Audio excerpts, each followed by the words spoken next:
Hi everybody, Bohus here, the casual expert. I'm here for Fotodioxpro.com and GoToughGear.com.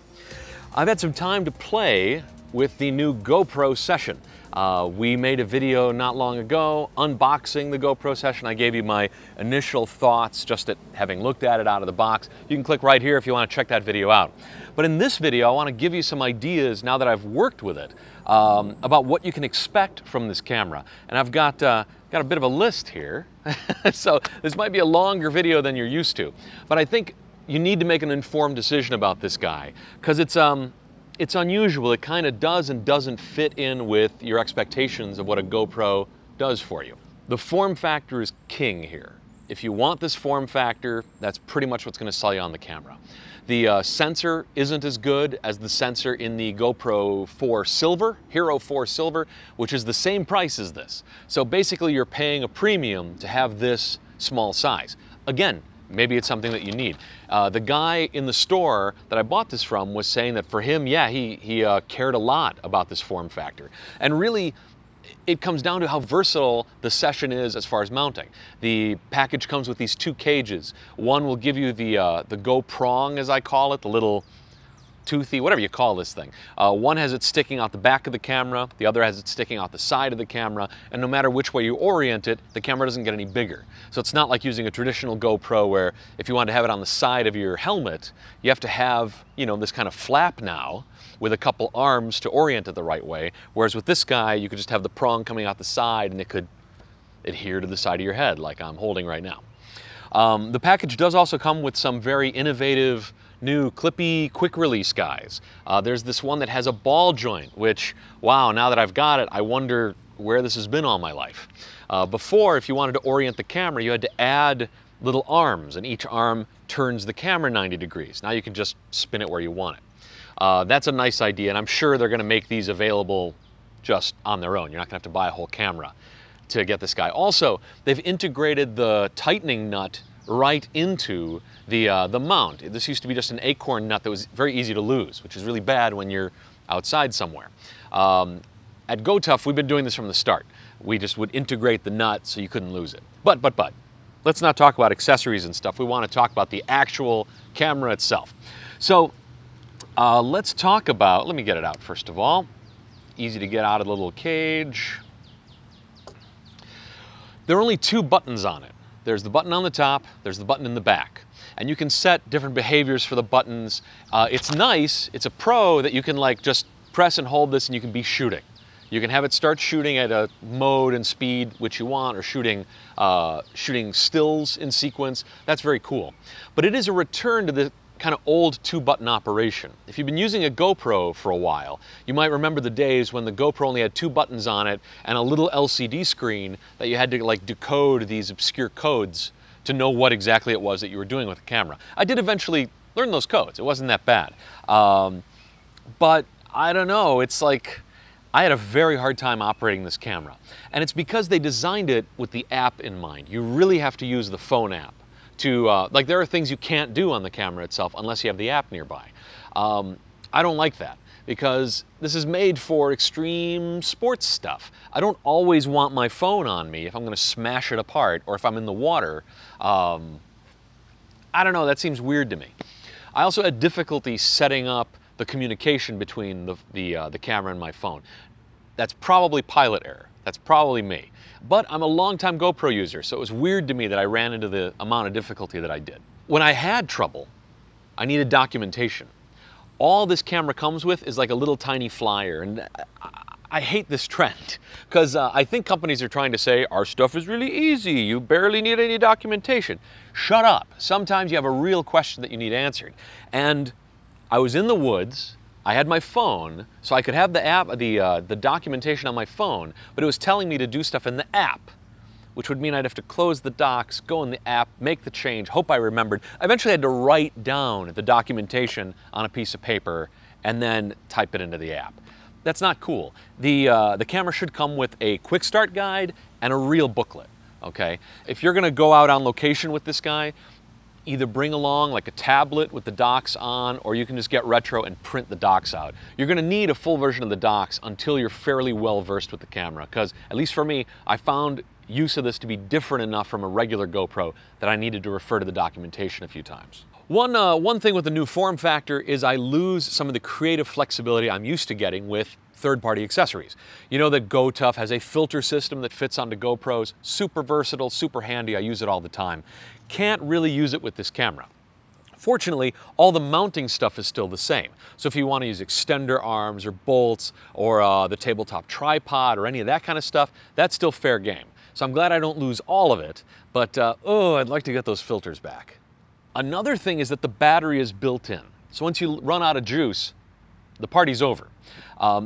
They have made a little change. You fly this door open, and there's a micro USB for recharging instead of mini USB, which was what they've always had.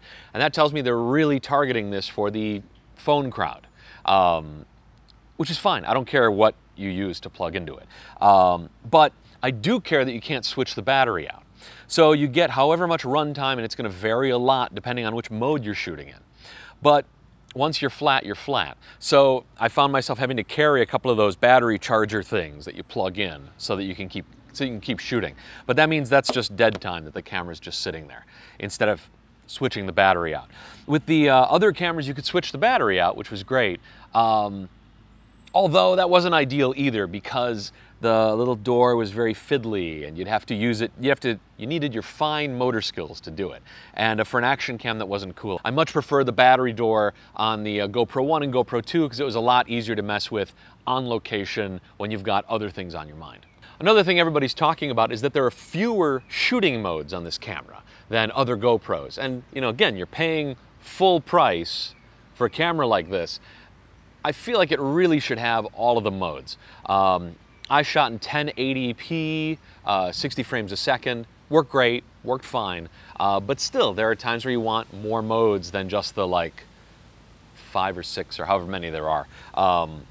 That's kind of a shame. This is a minor quibble. They're calling it the HERO4 Session. To me that makes it sound like it's a 4K camera, and it's not, it's just an HD camera.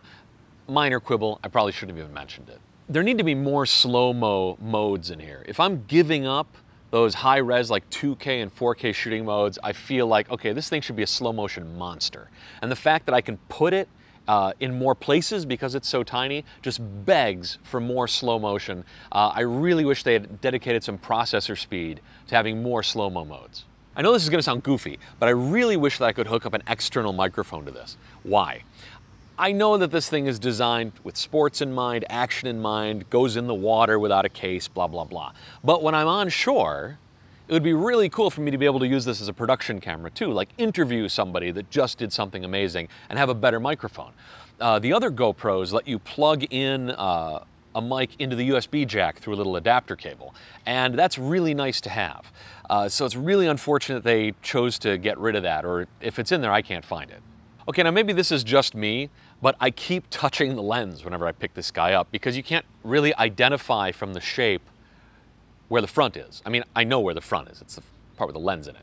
But, you know, like when I reach into the camera bag, I touch the lens. Whenever I just like go to grab it on a tabletop, I seem to touch the lens. So I have to be like extra careful not to touch the lens. And I don't know what they could do differently. I mean, I guess I could be more observant, but bring along a lens cleaning cloth because you're gonna touch the lens. Okay, and finally, I don't think I'm the only guy who uses a GoPro this way.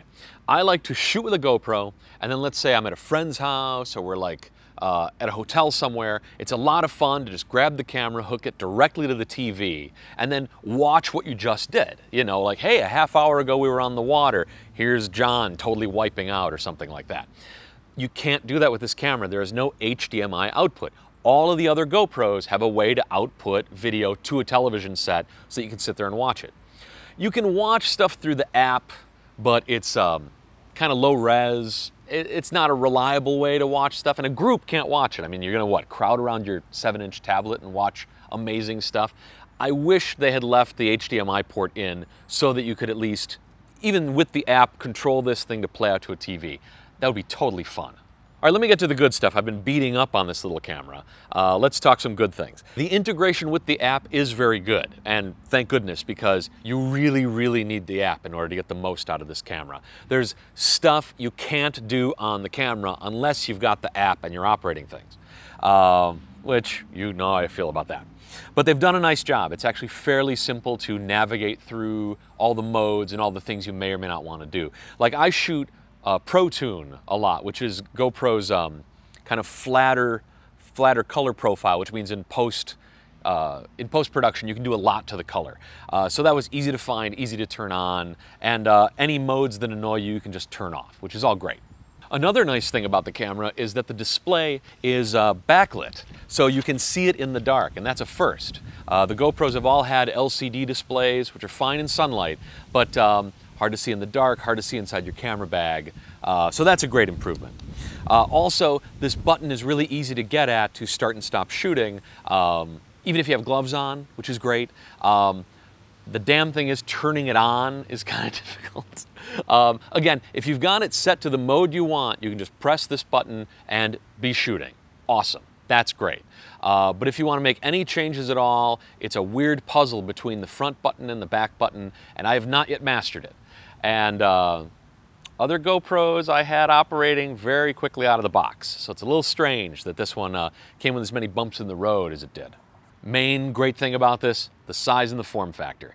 I've always been about putting cameras where cameras don't go, just to get new views on stuff, be it a sports camera or a DSLR or whatever. So having this camera be really high quality and be even smaller than your regular GoPros is great. I just wish it were more flexible, a little more versatile, because then, heck, I would just shoot with this camera. Positioning and orienting this camera is easy, again, because of the form factor and because they're very smart with how you can mount it in the back, mount it off the side, turn it any which way, and you can be filming. That's all great stuff. The two included cages are awesome. I'm really glad they're not stiffing customers for another like 40 bucks for a couple pieces of plastic. And really, you need these in order to operate the camera. And they're terrific. They're very well thought out.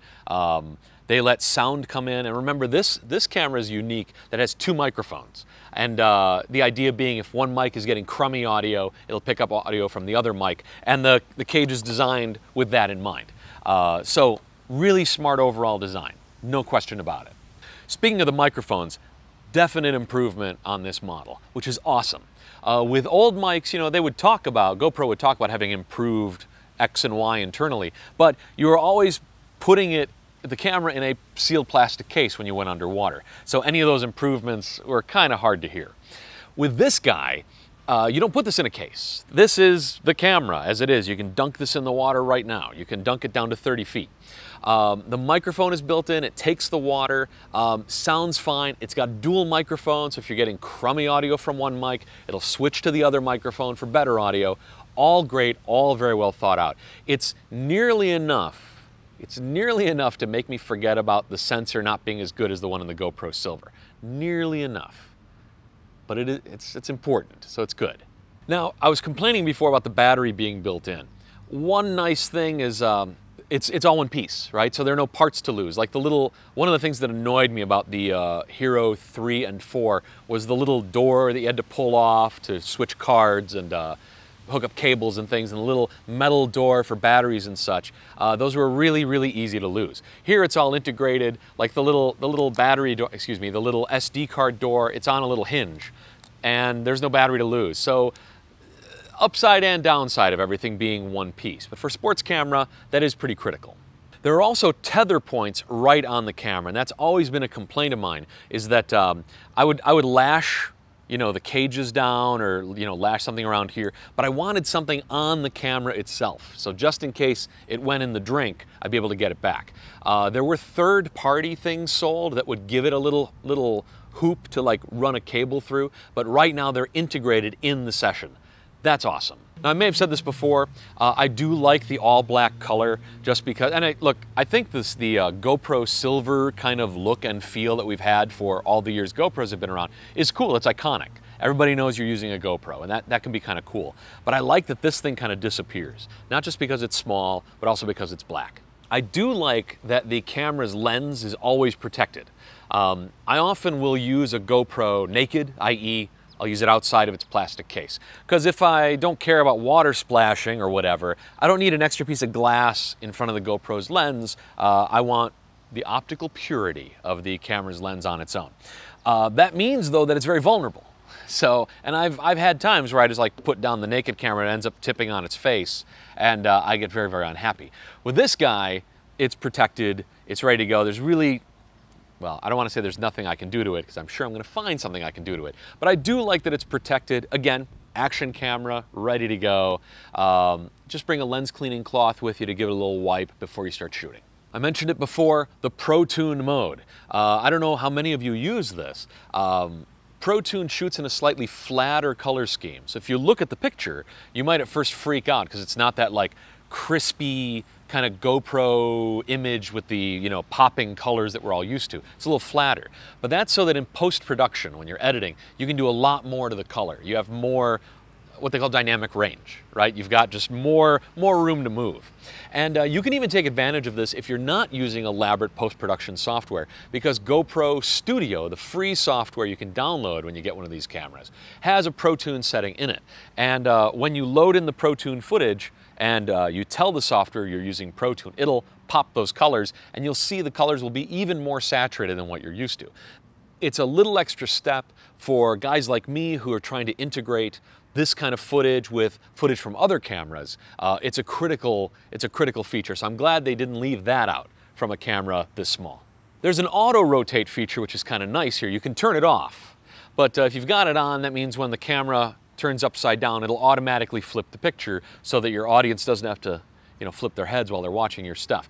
Maybe it's desirable when you hang the camera upside down. You can manually tell it to turn the image over. Those controls are all inside the app. I kind of prefer to leave the image locked. If I need to flip the image, I'll do it in post. However, this camera is clearly designed for you to be able to get footage quickly from the camera up onto Facebook, even without a computer. So I think they've got those that auto flip feature in there so that if you're tumbling, you're doing something going end over end, you don't have to worry about any post-production. You can still just get it up to Facebook quickly. And that's probably my favorite thing about using this camera. It got me to use the GoPro app a little more deeply than I have before. Up until now, I've used it more or less to just turn the camera on and off and act as a preview screen. Normally, I rely on the screen that's on the GoPro itself, but the app was kind of useful for that. This doesn't have a screen. It's never going to have a screen. It's also not going to have an extra added battery. It's just going to be this cube right here. But with the app, I mean okay, I'm a little bit of an older guy, so maybe this isn't amazing to you. But driving home from a shoot where we strapped this thing onto a rocket, I was actually able to preview shots on my phone, and this was just thrown in my rucksack, you know, in the back of the car somewhere. And I saw that I was able to, like, I think I could have even like done a little bit of uploading to Facebook from the phone. I think it would have taken a while, but that is pretty amazing to be able to do that all without a computer. Okay, that's long. That was a long list to go through, I know. But it's a lot of money to spend on a camera like this.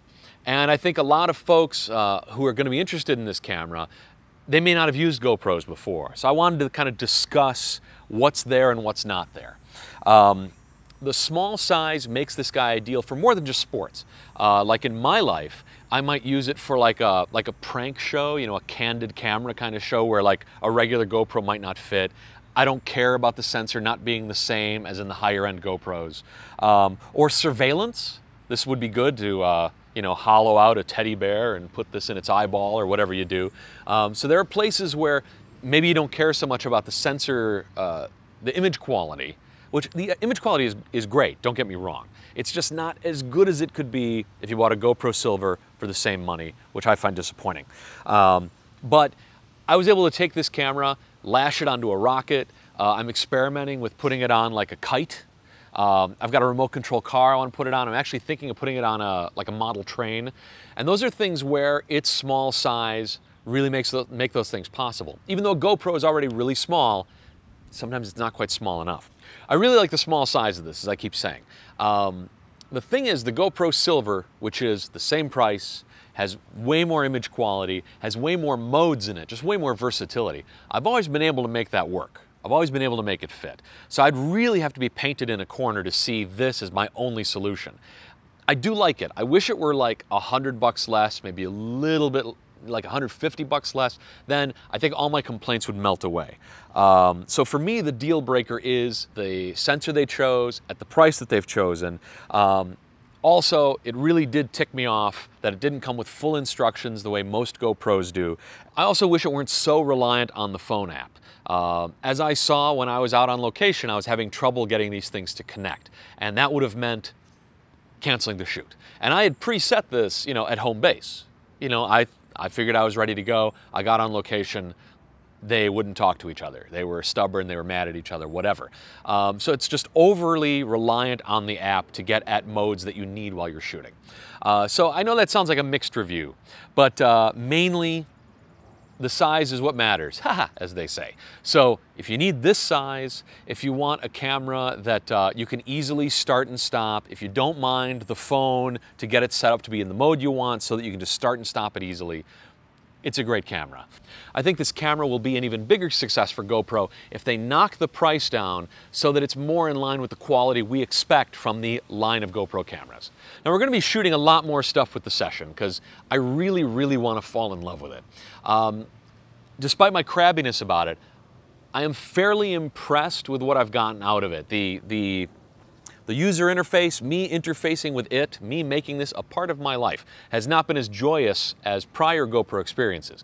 But I did strap this onto a rocket, and you're going to want to see that footage. Just click right here. It's a toy rocket I got at a thrift store for 10 bucks. The footage looks way cool. Okay, you got to check it out.